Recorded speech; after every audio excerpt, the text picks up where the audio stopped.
Calmez-vous, Barney. Tout va bien. Personne ne vous fera de mal. Ces mots lui pourraient devenir le début d'une histoire qui a bouleversé l'esprit de nombreux. Les questions sur les objets volants non identifiés et les enlèvements d'humains par des extraterrestres restent d'actualité, suscitant des débats et des doutes. Selon des études, environ 4 millions d'Américains affirment avoir été victimes d'enlèvements. La plupart d'entre eux rapportent que des implants ont été introduits dans leur corps, surveillant leur état, leur métabolisme et même leurs pensées. Les victimes d'enlèvement se décrivent comme des cobayes, étudiés par des invités non sollicités d'un autre monde. Le ufologue britannique John Spencer, qui a consacré plusieurs années à l'étude de ce phénomène mystérieux, note que la discussion sur les enlèvements d'humains par des extraterrestres est devenue plus active après que les époux Hill ont partagé leur histoire. J'ai pris connaissance de nombreux récits de personnes ayant vécu un enlèvement, dit-il. Ils pensaient être contrôlés par des êtres d'une autre planète. Selon leur dire, les extraterrestres les emmenaient à bord d'un vaisseau spatial et procédaient à un examen médical, introduisant dans leur organisme un implant ou un émetteur. Certains de ceux qui ont vécu cela affirment que cet incident les hante toute leur vie, influençant le destin tant des victimes elles-mêmes que de leurs enfants, se transmettant de génération en génération. Spencer admet cette possibilité et affirme même que ce phénomène inhabituel existe réellement. Il y a beaucoup de témoignages d'enlevés. Je ne pense pas que tout soit le fruit d'une imagination débordante, ajoute-t-il. Pour lui, l'argument le plus fort prouvant la véracité de leurs paroles est le fait que le destin de certains des victimes a radicalement changé après l'incident.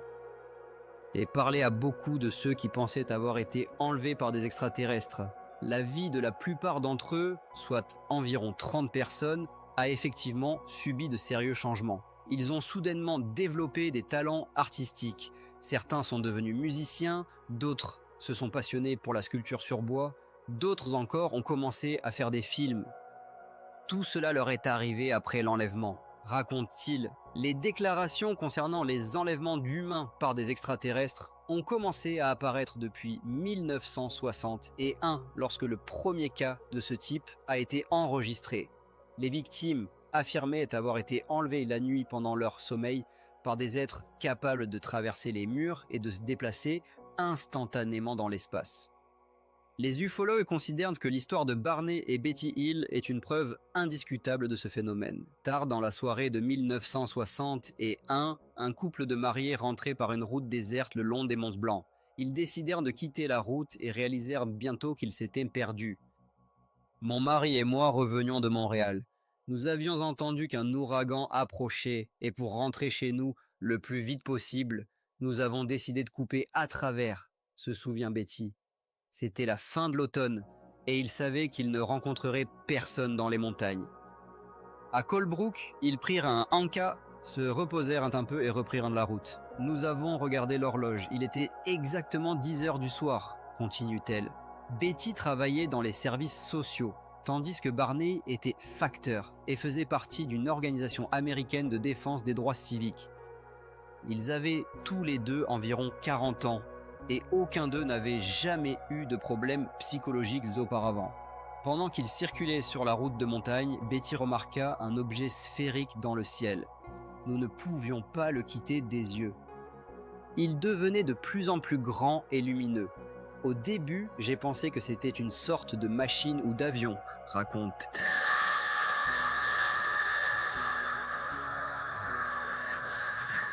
Le couple décida de sortir de la voiture pour mieux observer l'objet. Lorsque Barney et Betty Hill s'arrêtèrent, l'objet changea de trajectoire.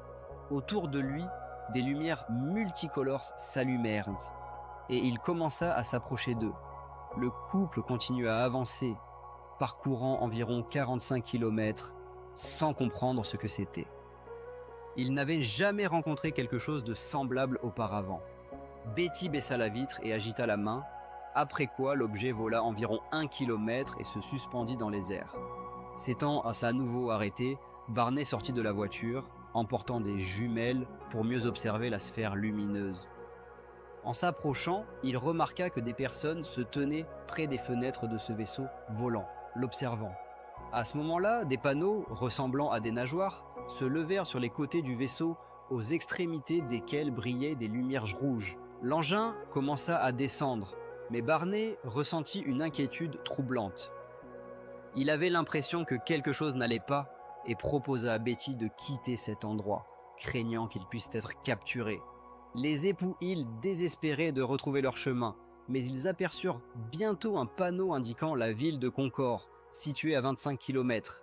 Il s'avéra qu'ils avaient circulé dans les Monts Blancs pendant 2 heures de plus que prévu. Le lendemain, ils racontèrent leur expérience à des représentants des forces armées. Les militaires les écoutèrent avec intérêt, car au moment de la rencontre, les radars avaient détecté un objet non identifié au-dessus des Monts Blancs. Cependant, le récit des Hill comportait également des zones d'ombre. Ils se souvenaient exactement comment ils avaient rencontré un homme sur la route, et pendant environ 1 mois, ils étaient revenus en arrière, essayant de trouver cet endroit pour se rappeler les détails de ce qui s'était passé. Peu à peu, des fragments commençaient à remonter à la mémoire. Bien que rien de terrible ne semblait s'être produit, Barney avait commencé à avoir des problèmes cardiaques. Le médecin lui avait prescrit des médicaments, mais il n'aidait pas et il lui avait conseillé de consulter un psychiatre. Lors d'une des séances, Barney avait mentionné qu'il cherchait un endroit sur une route de montagne où, selon eux, ils avaient vu un ovni. Ils avaient rencontré de nombreuses personnes qui avaient également observé des ovnis, mais ils n'avaient pas réussi à trouver cet endroit. Ils avaient été dirigés vers Boston chez un psychiatre nommé Benjamin Simon, où ils avaient commencé un cours d'hypnose. Une semaine plus tard, Betty avait commencé à faire des cauchemars où elle était enlevée par des extraterrestres. Elle avait noté ses rêves et en avait parlé à Barney. Après l'incident sur la route de montagne, les Hill avaient rencontré des problèmes de santé. Finalement, 2 ans après l'événement mystérieux, le couple avait accepté de suivre plusieurs séances d'hypnose avec le docteur Simon. Pendant les séances, Barney disait « Je veux me réveiller ». À quoi on lui répondait « Non, tu ne te réveilleras pas. Tu dors profondément et tu te sens en sécurité. Détends-toi, personne ne te fera de mal ». Il continuait « Cette créature ». Son capitaine me dit quelque chose. Lorsqu'on lui demandait comment, il répondait « Je le vois sur son visage ». « Tu veux dire que tu lis sur ses lèvres ?» lui demandait-on. « Non, il ne bouge pas, il me regarde. » Puis il ajoutait « Il me dit de le regarder. » Tout va bien, il lit mes pensées. Dans une panique, il s'écriait « Je veux me réveiller, laissez-moi sortir d'ici ». Les témoignages de Barney et Betty Hill ont une énorme importance, car personne n'avait jamais été confronté à quelque chose de semblable auparavant. Ils ne pouvaient pas lire à ce sujet dans les journaux. Le couple avait travaillé avec l'un des meilleurs psychiatres de Boston, qui avait mené des séances avec chacun d'eux séparément pendant 6 mois. Chacun d'eux racontait la même histoire, bien que Betty fût plus bavarde. Peut-être parce que son mari était en état de choc psychologique après l'incident. Après un week-end passé au Canada, les Hill rentraient chez eux. Ils roulaient en direction de Boston lorsqu'ils remarquèrent qu'un ovni les suivait. Le couple avait arrêté la voiture sur le bas-côté et l'objet non identifié était resté suspendu au-dessus de l'autoroute. Ce qui s'était passé après cela, les Hill ne s'en souvenaient pas. Dans la mémoire du couple, il ne restait qu'une image floue. 2 heures plus tard, ils se retrouvaient sur l'autoroute, complètement épuisés, et poursuivaient leur chemin vers la maison. Peu de temps après, Barney avait ressenti un malaise. À la recherche d'une explication, ils se sont tournés vers le docteur Benjamin Simon. Lors de la séance d'hypnose, chacun d'eux a raconté en détail comment ils avaient été enlevés et comment ils s'étaient retrouvés à bord d'un ovni. Le docteur Simon, qui avant cet incident ne croyait pas à l'existence des ovnis, a été impressionné par leur récit et a finalement écrit et publié un livre sur ce qui s'était passé. Il ne doutait pas que l'histoire de Betty et Barney était réelle. Le couple a fourni des témoignages très convaincants, mais en même temps déroutants. Betty se souvient, il dit qu'il veut me faire quelque chose. Je demande quoi exactement ? Il répond que ça ne fera pas mal et qu'il veut me mettre une aiguille dans le nombril. Elle continue, il dit de me détendre. Essaie-t-il de me harceler sexuellement ? À ce moment-là, Ils ont vu une sphère ressemblant à la Lune, puis un groupe de personnes est apparu sur la route, bloquant leur chemin. La voiture s'est arrêtée, le moteur s'est éteint.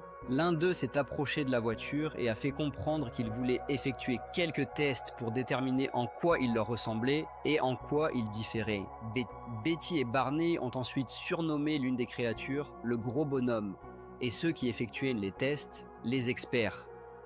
Autour de leur voiture se tenaient encore 9 créatures. Ils ont été séparés dans différentes pièces et la première partie de l'examen était identique. Ils ont vérifié les yeux, les oreilles, le nez, les jambes et les bras.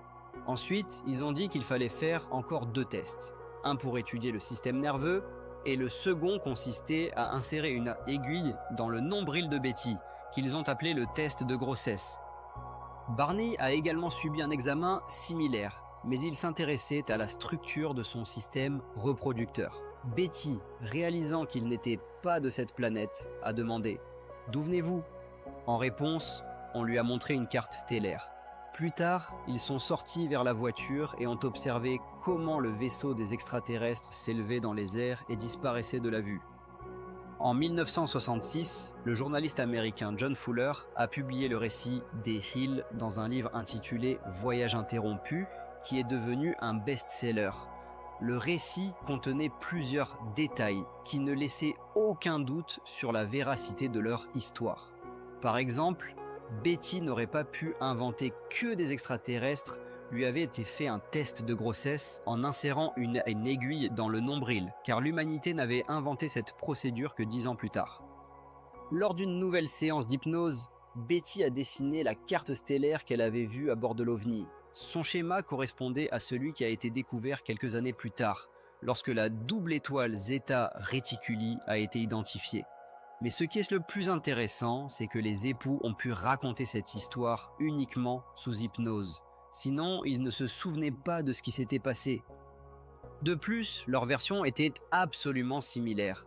Betty et Barney sont devenus les premiers êtres humains à parler d'enlèvement par des extraterrestres. Avant cela, personne ne croyait à l'existence de tels événements.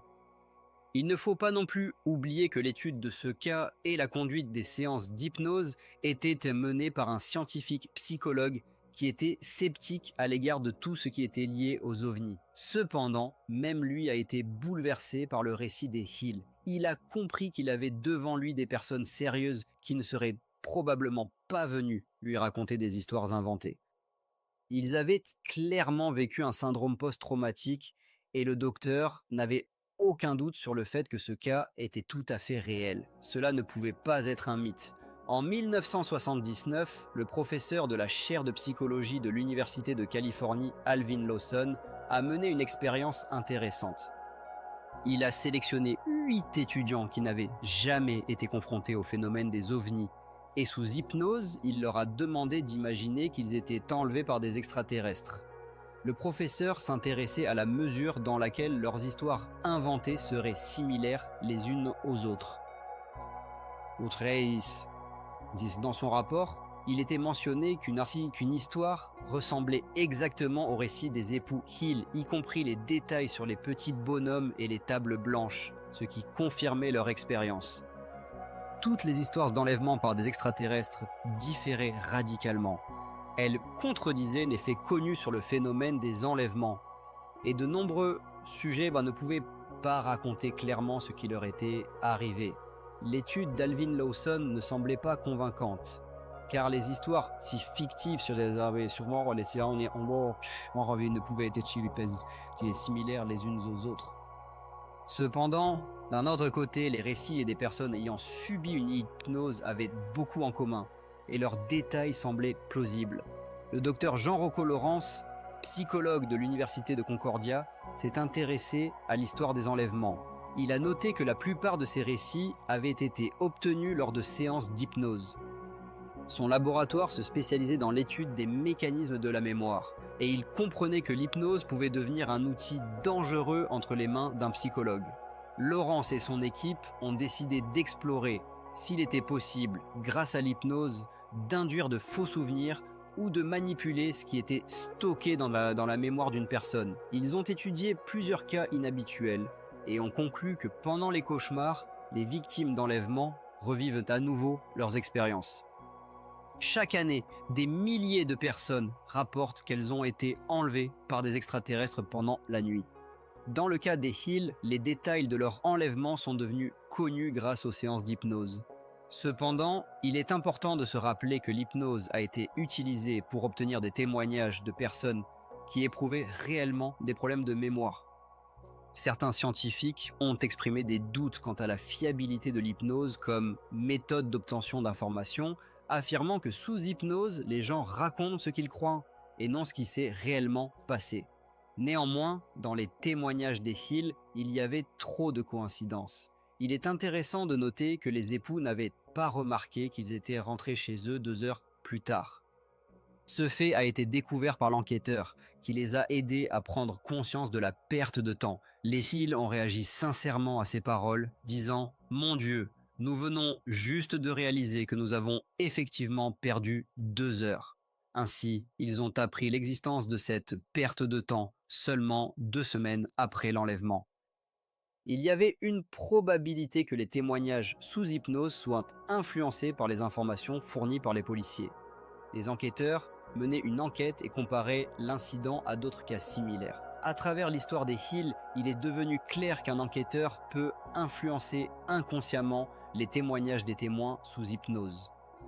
Cette influence, bien qu'elle se produise à un niveau subconscient, ne doit pas être ignorée. En conséquence, sous hypnose, nous entendons une histoire dans laquelle l'opinion de l'enquêteur est déjà incluse. Mener une enquête correctement n'est pas aussi simple qu'il pourrait sembler. Il y a quelques années, une journaliste a décidé de se consacrer à l'étude du phénomène des enlèvements. Elle a beaucoup voyagé à travers le monde et, où qu'elle aille, elle entendait les mêmes histoires. Elle a passé 6 mois en Sibérie, 6 mois de plus au Tibet, où on lui a raconté des cas d'enlèvement. Partout où elle se rendait, elle rencontrait des personnes ayant vécu des expériences similaires. Et elle n'avait même pas idée qu'il y avait beaucoup de gens dans le monde avec des histoires analogues. Cela ne lui donnait pas de repos. Quand elle a vu ce qui se passait aux États-Unis, elle a pensé « Ces Américains sont tout simplement fous ». Peu de gens partagent leurs histoires d'enlèvement, et cela nécessite du courage. Les victimes ne racontent pas toujours cela même à leurs proches, craignant de ne pas être crus et ne souhaitant pas attirer une attention indésirable. Les témoignages des victimes ne sont pas toujours sans fondement. En général, leurs paroles peuvent être confirmées par des membres de la famille ou des amis.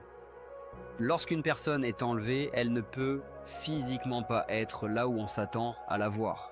Il existe de nombreux exemples où des parents inquiets partent à la recherche de leurs enfants. Lorsque les victimes d'enlèvement rentrent chez elles, des marques inhabituelles sont souvent découvertes sur leur corps. Je suis désolé, mais je ne peux pas vous aider avec ça.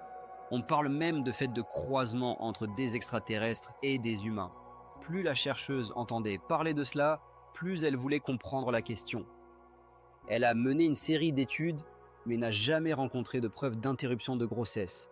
C'est une véritable épidémie. Les recherches montrent que les cas d'enlèvement par des extraterrestres prennent des proportions terrifiantes. Toutes les descriptions des victimes et de ceux ayant vécu de tels cas sont si similaires qu'on se demande. Et si tout cela était vraiment vrai? Eddie Boulard a commencé à étudier ce phénomène bien avant que les premiers enlèvements ne soient connus. Selon lui, les histoires de personnes vivant dans différentes parties du monde et ne se connaissant pas se corroborent avec les témoignages d'autres témoins. Aujourd'hui, alors que l'information se propage instantanément à travers le monde, il n'est pas surprenant que des cas similaires à l'histoire des époux Hill aient été évoqués dans le monde entier. Au Québec, quelque chose de très similaire au récit de Barney et Betty s'est produit. L'enlèvement a eu lieu alors qu'une personne éveillée conduisait sur une autoroute déserte. Ce cas est devenu une véritable aubaine pour les ufologues du Québec. Cependant, la victime a souffert d'isolement social et de moqueries de la part de la société. L'homme ne savait pas vers qui se tourner pour obtenir de l'aide et s'est littéralement renfermé sur lui-même. L'enlèvement a eu lieu le 24e novembre 1979. Ce jour-là, l'homme a eu une fille. Au travail, il a distribué des cigares à ses collègues pour célébrer cet événement joyeux. Ensuite, il est rentré chez lui à la chute par l'autoroute numéro 158. Alors que la voiture approchait de la ville, le conducteur a eu l'impression qu'un objet volait au-dessus de sa tête, capable de lui faire du mal. Il ne pouvait pas détacher son regard du nuage. Il y est entré et a entendu un bruit ressemblant à celui d'une pierre frappant une autre pierre. Il ne pouvait pas détacher son regard du nuage. Il y est entré à nouveau et a entendu un bruit ressemblant à celui d'une pierre frappant une autre pierre. Il ne pouvait pas détacher son regard du nuage. Il y est entré encore et a entendu un bruit ressemblant à celui d'une pierre frappant une autre pierre. Il ne pouvait pas détacher son regard du nuage. Il y est entré à nouveau et a entendu un bruit ressemblant à celui d'une pierre frappant une autre pierre. Quelque chose de semblable à un nuage s'est formé. Ensuite, il a remarqué qu'un grand ovni était suspendu à droite de la route.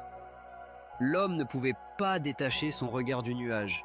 Il y est entré à nouveau et a entendu un bruit ressemblant à celui d'une pierre frappant une autre pierre. Lorsque le conducteur est sorti de cette situation nuageuse, il a percuté un panneau de signalisation. La voiture a subi de légers dommages, mais le moteur n'a pas été touché. Et il était possible de continuer à avancer. Lorsque l'homme est rentré chez lui, il a réalisé que son retour avait été retardé de presque 2 heures. Il est assez difficile de croire au simple fait d'un enlèvement par des extraterrestres. Néanmoins, chaque année, un nombre significatif de témoignages est rapporté, ce qui ne peut qu'éveiller des doutes à ce sujet. Les ufologues sont convaincus que le phénomène d'enlèvement par des extraterrestres existe réellement. Cependant, les critiques de cette théorie estiment que toutes ces histoires ne sont que le fruit d'une imagination débordante. Les sceptiques demandent toujours où sont les preuves que cela s'est réellement produit, mais en réalité, elles ne sont pas si rares. Des traces sur le sol, des blessures inhabituelles sur les corps des victimes et, très probablement, même des implants, de minuscules dispositifs cachés dans les corps des victimes. Bien sûr, les gens veulent des preuves matérielles, mais nous avons ces indices. Des implants sont trouvés dans les corps des victimes, des cicatrices et des coupures sont découvertes sur leur peau. En 1995, le docteur californien Roger Leir a été contacté par plusieurs personnes qui se considéraient comme ayant été enlevées par des extraterrestres, qui auraient implanté des dispositifs dans leur corps. Au cours de l'année 1995 et dans les années suivantes, il a effectué plusieurs opérations pour extraire ces implants. Il semble que le docteur Leir ait réussi à découvrir et à retirer ces minuscules dispositifs. Avant ces opérations, il ne s'intéressait pas à ce sujet et ne croyait encore moins aux enlèvements par des extraterrestres.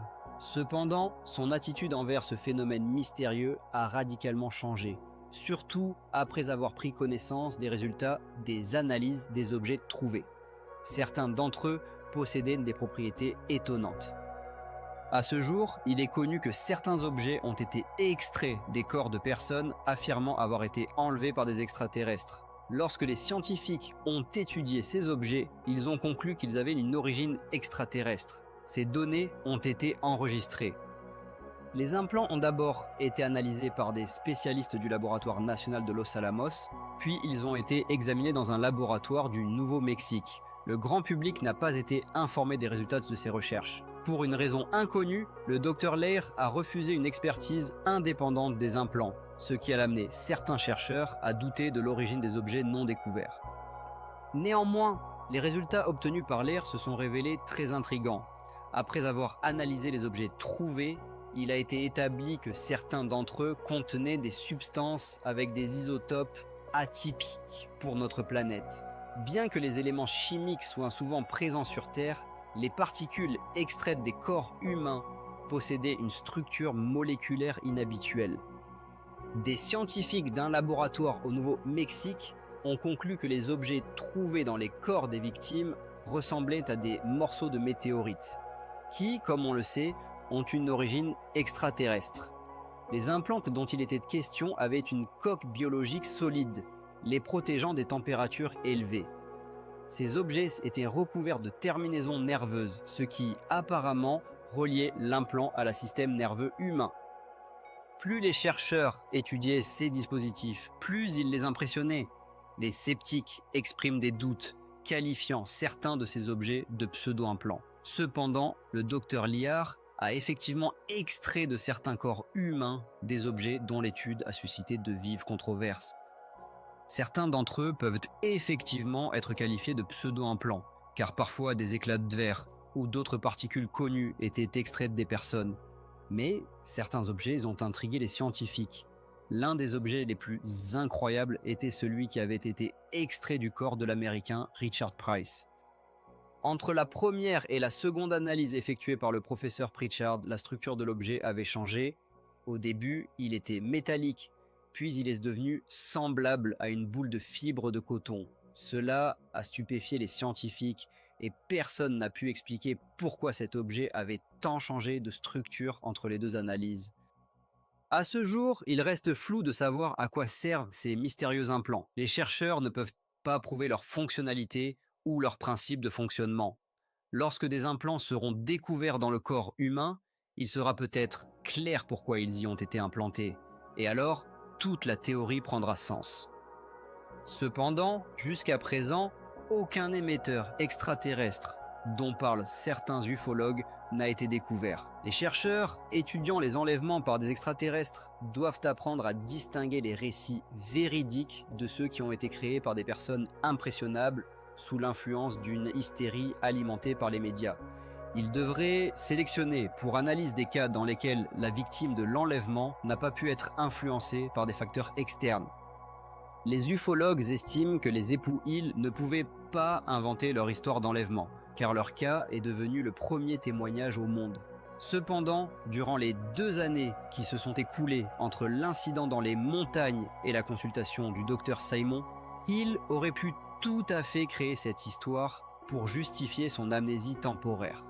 Barney a avoué avoir lu tous les livres écrits sur le phénomène OVNI. Betty a dit qu'elle avait souvent discuté de ses rêves étranges qui avaient commencé à la hanter quelques jours après l'incident dans les montagnes blanches. Elle était convaincue que ces rêves recréaient les événements qui leur étaient arrivés. Au cours de ces 2 années, le couple avait revu tous les films sur les extraterrestres. L'histoire des enlèvements d'humains par des extraterrestres indique que notre société essaie de trouver la clé pour déchiffrer un phénomène aussi ancien que le monde. Toutes les personnes ne rencontrent pas de la même manière ce qui leur est arrivé. Des histoires effrayantes existaient déjà dans la plus lointaine antiquité. Les gens ont toujours parlé de visites de représentants d'autres civilisations ou planètes sur Terre. Certains accueillaient les étrangers avec curiosité, d'autres avec peur. Notre perception des événements est fortement influencée par la culture. Nous faisons des rêves et au réveil, nous essayons de les raconter. Mais notre narration dépend aussi de l'époque dans laquelle nous vivons. Il y a 60 ans, les gens parlaient de la visite d'anges dans leurs rêves. Maintenant, tout le monde parle d'extraterrestres et de l'espace. C'est pourquoi les gens sont convaincus que ce sont des extraterrestres qui leur apparaissent la nuit. Si ces mêmes personnes étaient nées des centaines d'années plus tôt, il est probable que, dans leurs rêves, il y aurait eu des anges au lieu d'extraterrestres. Certains ufologues défendent avec insistance la théorie des enlèvements d'humains par des extraterrestres, consacrant leur vie à essayer de convaincre les sceptiques. Ils défendent ardemment leurs convictions et examinent minutieusement tous les détails des nouveaux témoignages de témoins. Dans la plupart des cas, ils sont motivés par la peur d'une éventuelle attaque d'extraterrestres. Cependant, la question se pose, leur recherche a-t-elle une base réelle? Ou les extraterrestres ne sont-ils qu'un produit de notre imagination? Dans la ville de Sudbury, dans l'état d'Ontario, le docteur Michael Persender étudie le cerveau humain et divers aspects de notre conscience. Il partage son approche. Avant de commencer à travailler avec un patient, je découvre les particularités de sa personnalité. Les gens me parlent d'eux-mêmes et je fais attention aux mots qu'ils utilisent. Involontairement, ils me font comprendre dans quel environnement linguistique et culturel ils ont grandi. Le docteur Persender explique que l'hémisphère droit de notre cerveau peut donner à une personne la sensation qu'il y a quelqu'un à ses côtés.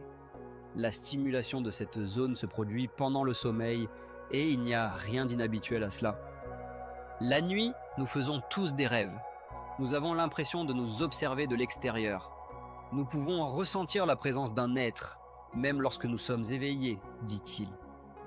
Des sensations similaires peuvent survenir dans des situations de stress, mais le plus souvent, les illusions se manifestent sous l'influence d'un champ magnétique puissant, qui est parfois créé dans la nature. Le docteur Persender continue. Si vous êtes dans un état limite, par exemple en train de dormir, avec un renforcement du champ magnétique, votre cerveau peut recevoir une stimulation.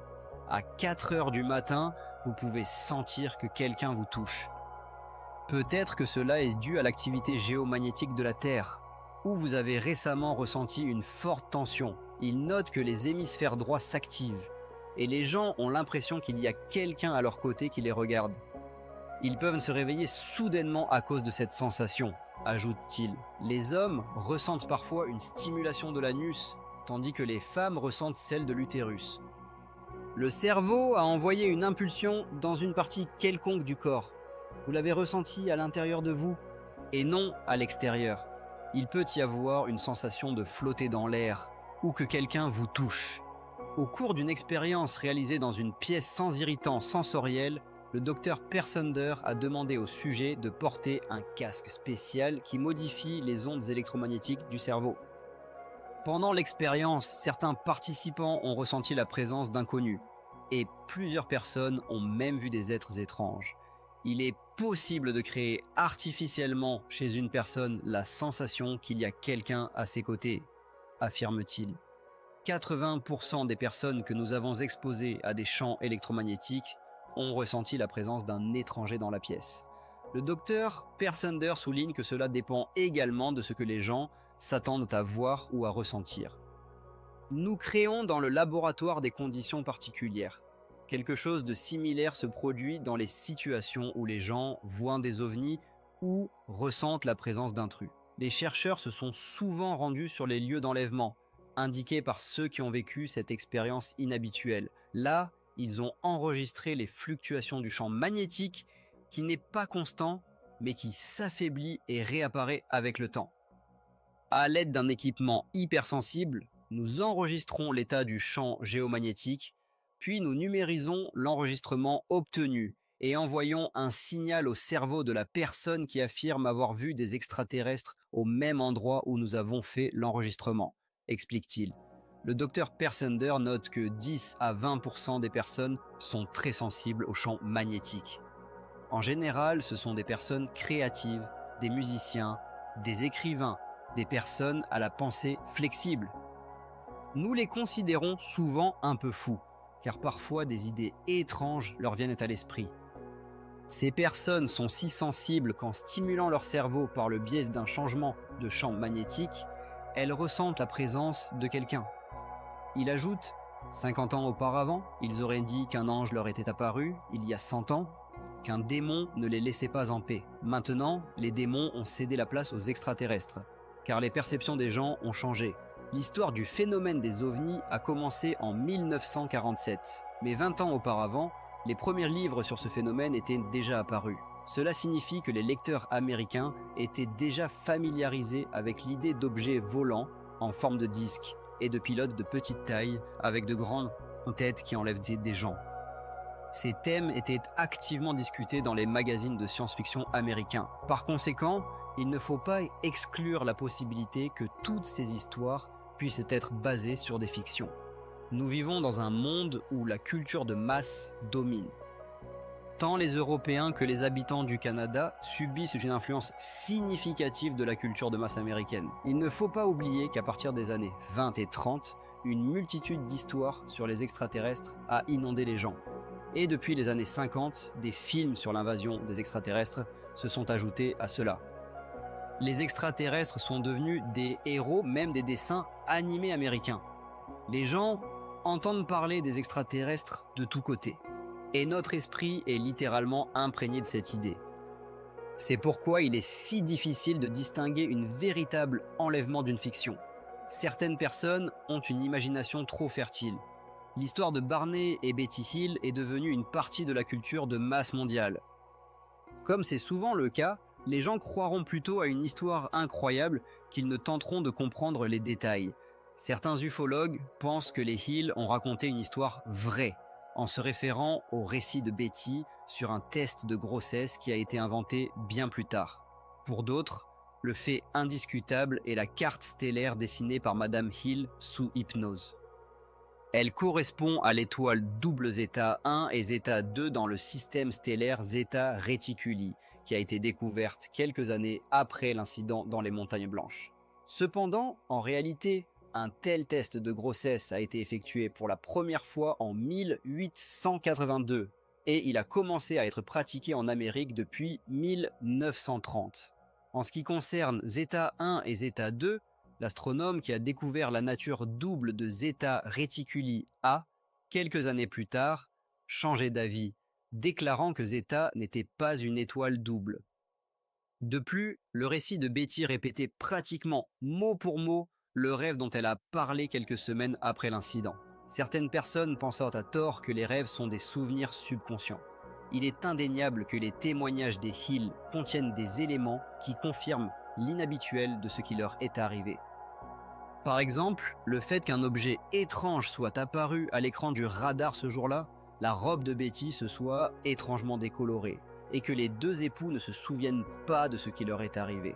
Mais aucun de ces éléments ne prouve l'existence du phénomène d'enlèvement par des extraterrestres. Il est intéressant de noter que les témoignages des victimes d'enlèvement ressemblent aux récits de personnes ayant vécu une mort clinique, ainsi qu'aux histoires de chamans qui entrent dans un état particulier en communiquant avec les dieux, et aux récits des toxicomanes sur les visions qu'ils éprouvent dans un délire narcotique. De nombreuses parallèles peuvent être établis entre ces phénomènes. Dans ce cas, le phénomène d'enlèvement par des extraterrestres pourrait être essentiellement analogue à l'état vécu par les chamans. Les gens ont l'impression de voir des ovnis parce que c'est un sujet dont on parle partout.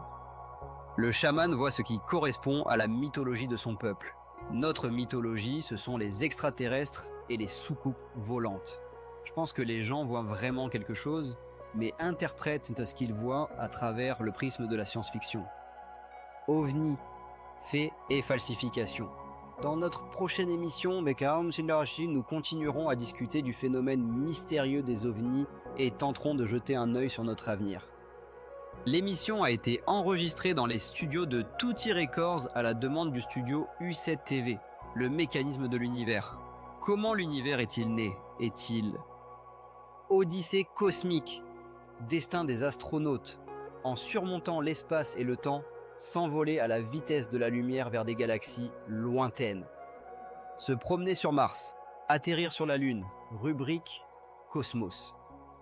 Regardez sur la chaîne 24 Technis. Ce qui est intéressant, c'est ce qui est caché.